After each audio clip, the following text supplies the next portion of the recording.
Hello दोस्तों, आज के इस वीडियो में हम बात करने वाले हैं अल्बर्ट आइंस्टाइन की हिस्ट्री के बारे में और उनके बचपन के बारे में। अल्बर्ट आइंस्टाइन एक ऐसे शख्स रहे जिनके मृत्यु के बाद 8 दशक के बाद भी वो काफी चर्चा में रहे और कुछ स्टूडेंट्स इनको आदर्श मानते थे तो कुछ स्टूडेंट्स उनको कोसते थे। विज्ञान आज भी इनकी बदौलत आगे बढ़ रहा है और इनकी फेमस इक्वेशन E=mc² है। हिरोशिमा पर गिरे एटॉमिक बम की वजह से यह इक्वेशन काफी फेमस हुई और इस इक्वेशन के कारण ही एटॉमिक बम की खोज हुई। अल्बर्ट आइंस्टाइन बहुत ही भले इंसान थे। वो हमेशा कोई भी काम लोगों के भले के लिए करते थे। उन्हें लगता था इंसान को नए ज्ञान की खोज में हमेशा जुटे रहना चाहिए। आइंस्टाइन की लाइफ में बहुत उतार चढ़ाव आए पर उन्होंने उसका डटकर सामना किया। उनकी सोच विचार करने की क्षमता और उनके कार्य करने की प्रेरणा के बारे में हमें जानने के लिए हमें उनके बचपन से लेकर उनकी सक्सेस और उनकी आखिरी तक पूरा जानना होगा। तो आज के इस वीडियो में हम उनके बचपन के बारे में जानने वाले हैं। अल्बर्ट आइंस्टाइन का जन्म 14 मार्च 1879 में साउथ जर्मनी में हुआ था और यह उनके परिवार के पहले पुत्र थे। अल्बर्ट आइंस्टाइन के फादर ह्यूरोमन आइंस्टाइन ने अल्बर्ट का नाम अल्बर्ट आइंस्टाइन अपने पिता अब्राहम आइंस्टाइन इनकी याद में रखा था। उन्हें लगता था कि उनका नाम उनके पिता से मिलता जुलता हो। आइंस्टाइन के पैदा होते समय उनका सिर उनके बाकी शरीर के मुकाबले बड़ा था, जो बड़े होने के बाद समान तो हो गया था बट माथा थोड़ा चौड़ा था। अल्बर्ट आइंस्टाइन जहाँ रहते थे वहाँ के लोग ज्यादातर मैथमेटिशियन ही बनते थे और अल्बर्ट आइंस्टाइन ने भी इस परंपरा को अच्छे से निभाया। उनकी पढ़ाई का खर्चा उनके मामा सीजर कोट ने उठाकर उनकी काफी सहायता भी की थी। उन्हीं के साथ इटली में रहने वाली उनकी आंटी का भी इसमें योगदान था। अल्बर्ट का एक बड़ा सा परिवार था जिसका उन्हें काफी फायदा भी हुआ था। इस बात को जानने के लिए लोग आज भी उत्सुक है कि अल्बर्ट के तेज दिमाग के पीछे किस परिवार का प्रभाव ज्यादा था। लोगों का मानना था उनको गणित में सहायता उनके पिता से मिली थी और माँ की तरफ से उन्हें म्यूजिक में सहायता मिली थी। हालांकि इन सब बातों को अल्बर्ट आइंस्टाइन ने अपने जीवित रहते समय ही क्लियर कर दिया था। उन्होंने कहा था कि वो सफल अपने जिज्ञासा और लगन के कारण हुए थे। जब आइंस्टाइन 6 साल के हुए थे तब उनके परिवार के ऊपर एक महत्वपूर्ण जिम्मेदारी आई थी और वो जिम्मेदारी यह थी कि आइंस्टाइन को स्कूल में डालना था। अल्बर्ट को उनके परिवार ने अक्टूबर 1885 में पीटरस्यूला नामक स्कूल में एडमिशन करवाया था और उनको 2nd ग्रेड में दाखिला मिला था। उनके टीचर्स उनको अंदर ही अंदर एक आउटसाइडर की नजर से देखते थे क्योंकि वो यहूदी समाज के थे और इसी कारण उनके क्लासमेट भी उनसे बातचीत नहीं करते थे। उल्टा वो लोग अल्बर्ट को परेशान करते थे। यह सब देखकर अल्बर्ट बचपन में ही समझ गए थे कि जीव को क्रिश्चियन बिल्कुल भी पसंद नहीं करते थे। अब आइंस्टाइन को बहुत ही डिफरेंट फील हो रहा था।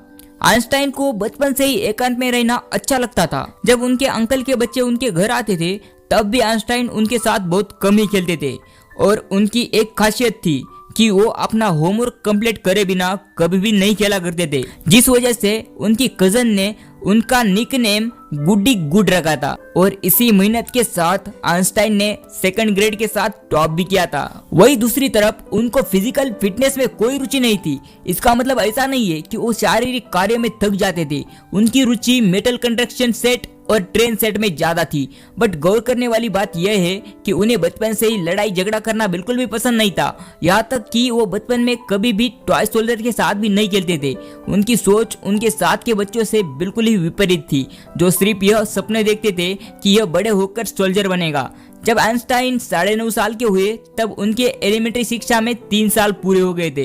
अब उनको आगे पढ़ने के लिए दूसरे स्कूल में एडमिशन लेना था। उनका दाखिला लिवर्टपूल जिम्नेशियम में सन 1888 में हुआ था, जिस स्कूल को जिम्नेशियम बोलते थे। यह स्कूल उनके पुराने स्कूल के पास ही था और इस स्कूल की खासियत यह थी कि यह स्कूल सिर्फ ह्यूमैनिटी पर फोकस नहीं करता था, यहाँ पर साइंस और गणित की भी सेम वैल्यू थी। इसी वजह से स्कूल ने इज्जत भी बहुत कमाई थी। आइंस्टाइन जब उस स्कूल में आए थे तब वहाँ पर सिर्फ 684 बच्चे थे, लेकिन 1894 तक वहाँ पर 1330 छात्र हो गए थे। इसमें से ज्यादातर छात्र क्रिश्चियन थे और कुछ ही गिने चुने छात्र आइंस्टाइन की तरह जीव थे। आइंस्टाइन की क्लास में केवल 2 ही और यहूदी समाज के छात्र थे। इस स्कूल में क्लासेस पूरी तरीके से भरी रहती थी। एक क्लास में 50 से 60 छात्र एक साथ पढ़ते थे। आइंस्टाइन को इस स्कूल में बहुत ही होशियार और होनहार लड़का माना जाता था। अब यह सुनकर आपको थोड़ा अजीब लग रहा होगा। हमने अक्सर अल्बर्ट आइंस्टाइन के बारे में यही सुना है कि आइंस्टाइन पढ़ाई में अच्छे नहीं थे, लेकिन फिर भी यह इतने बड़े साइंटिस्ट बने। ऐसे बच्चों को माता पिता द्वारा इसलिए कहा जाता था जिससे उनके बच्चे मोटिवेट रहे और बिना उम्मीद हारे खुद से निराश ना हो। यह एक अफवाह थी कि अल्बर्ट आइंस्टाइन पढ़ाई में कमजोर थे, और यह अफवाह आइंस्टाइन के जीवित रहते समय ही फैलना शुरू हो गई थी। और इस बात से आइंस्टाइन को कोई फर्क नहीं पड़ता था, बल्कि इस बात को आइंस्टाइन जब भी सुनते थे तब हंसकर टाल देते थे। पढ़ाई में इतने अच्छे होकर भी आइंस्टाइन अपनी बीती जिंदगी में से स्कूल में बीती हुई जिंदगी को सबसे खराब मानते थे। उन्होंने कभी स्कूल की बुराई नहीं की, ना ही स्कूल के खिलाफ आवाज उठाई, लेकिन वो अंदर ही अंदर दबे रहते थे। जब वो 40 साल के हुए थे तब भी उन्होंने यही बयान दिया था कि स्कूल ने उन्हें बहुत कुछ सिखाया, लेकिन वो स्कूल के कारण ही हमेशा दबे रहे और कभी निकल के सामने नहीं आ पाए। इसी वजह से उनको प्राइवेट स्टडी भी करनी पड़ी थी, जिसकी हेल्प से मैथ और फिजिक्स में बहुत अच्छे भी रहे थे। इसके अलावा उनकी प्राथमिक शिक्षा के दिनों में आइंस्टाइन ने मैथ के अलावा उनके फेवरेट म्यूजिक को भी 6 साल की उम्र में ही फील किया था। लेकिन उनके पिता को आइंस्टाइन की ये बात कुछ ठीक नहीं लगी थी, बट उनकी माँ एक पियानिस्ट थी जो आइंस्टाइन के इस नए जुनून से बहुत खुश थी। उनको अल्बर्ट में उनका म्यूजिक पार्टनर नजर आ रहा था, इसलिए उन्होंने तुरंत अल्बर्ट के लिए एक म्यूजिक टीचर को रखा। लेकिन जब अल्बर्ट को पता चला कि इसमें भी सब कुछ एक पैटर्न के अनुसार ही करना पड़ता है, तब उनका यह जुनून तुरंत उतर गया।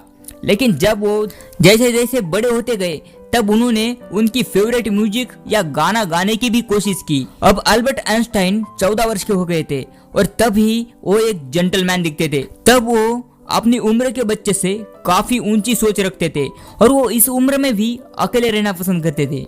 उनको कभी किसी से कोई मतलब नहीं था और वो बस अपने काम और अपनी पढ़ाई में बिजी रहते थे। अल्बर्ट को टीचर्स का पढ़ाने का तरीका बिल्कुल भी अच्छा नहीं लगता था।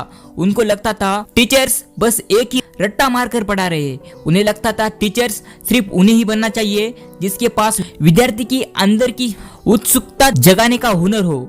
आइंस्टाइन को स्कूल में इस तरह के केवल एक ही टीचर मिले थे, जिनका नाम डॉक्टर फर्डिनांड रूस था।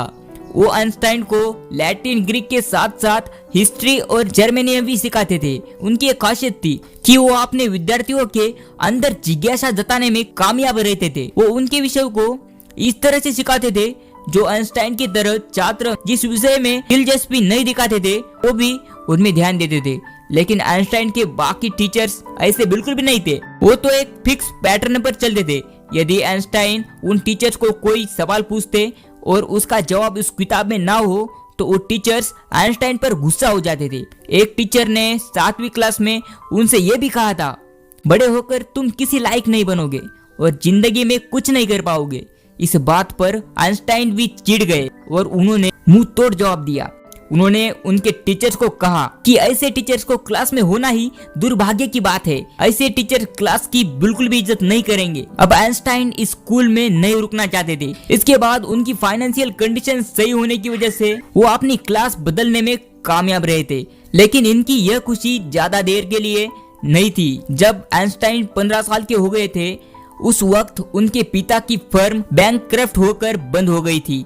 ये पूरे परिवार के लिए एक बड़ा झटका था, खास कर आइंस्टाइन के लिए जो एक सुकून की जिंदगी जी रहे थे। वे अपने देश को भी कोई खास लगाव नहीं रखते थे, लेकिन फर्म को बंद होकर उन्हें लगने लगा था कि उनके देश ने उनसे सब कुछ छीन लिया है। इसके साथ उनके स्कूल में भी कुछ ठीक नहीं चल रहा था। वहाँ पर उनके टीचर्स उनके साथ बिल्कुल भी अच्छे से बात नहीं करते थे और ना ही उनकी कोई हेल्प करते थे। ये सब देखकर अल्बर्ट ने ये स्कूल छोड़ने का निर्णय लिया, लेकिन उन्होंने यह निर्णय जल्दबाजी में बिल्कुल भी नहीं लिया था। उन्होंने यह निर्णय बहुत सोच समझ कर लिया था। सबसे पहले उन्होंने अपने भाई मैक्स टैलमुड की हेल्प से एक मेडिकल सर्टिफिकेट बनवाया जिस पर लिखा था कि वो न्यूरोस्थेनिक एग्जॉशन का सामना कर रहे थे, जिस कारण वो स्कूल से निकलना चाहते थे। इसके बाद उन्होंने अपने मैथ के टीचर्स जोसेफ डी क्रू को भी मना लिया था कि वो लिख कर दे कि उन्होंने मैथ में एबिटर लेवल तक महारत भी हासिल कर ली थी, एबिटर लेवल यानी कि हाई स्कूल तक। इसके बाद जब उन्होंने ये फॉर्मेलिटीज कर ली तो अपने माता पिता को झटका देने म्यूनिक से ट्रेन पकड़कर मिलान पहुंच गए थे। अगर आज भी देखा जाए कोई स्टूडेंट 15 साल की उम्र में पढ़ाई छोड़ दे तो उसे बिल्कुल भी काबिल नहीं समझा जाता। ठीक ऐसा ही कुछ सोचना अल्बर्ट के माता पिता का भी था। वो सोच रहे थे अब आइंस्टाइन आगे चलकर क्या करेंगे, लेकिन आइंस्टाइन उस स्कूल से छुटकारा पाकर बहुत खुश थे। उन्हें उस स्कूल से उनकी उड़ान को उड़ने की कोई खास उम्मीद नहीं थी। तो आज के पार्ट में बस इतना ही। इसी के साथ हमने अब तक अल्बर्ट आइंस्टाइन का बचपन और उनकी स्कूल की लाइफ के बारे में जाना। अब हम नेक्स्ट पार्ट में जानेंगे आइंस्टाइन ने मिलान वापस आने के बाद अपनी जिंदगी में क्या क्या बदलाव लाए और उन्होंने कैसे ये साबित कर दिखाया कि उनका स्कूल छोड़ने का निर्णय बिल्कुल सही था। और ये सब और जानने के लिए हमारे साथ जुड़े रहे और जानिए अल्बर्ट आइंस्टाइन की पूरी कहानी। और ये जानकारी आपको अच्छी लगी तो इस वीडियो को लाइक, शेयर एंड सब्सक्राइब जरूर कर लेना। मिलते हैं नेक्स्ट पार्ट में, तब तक के लिए बाय बाय।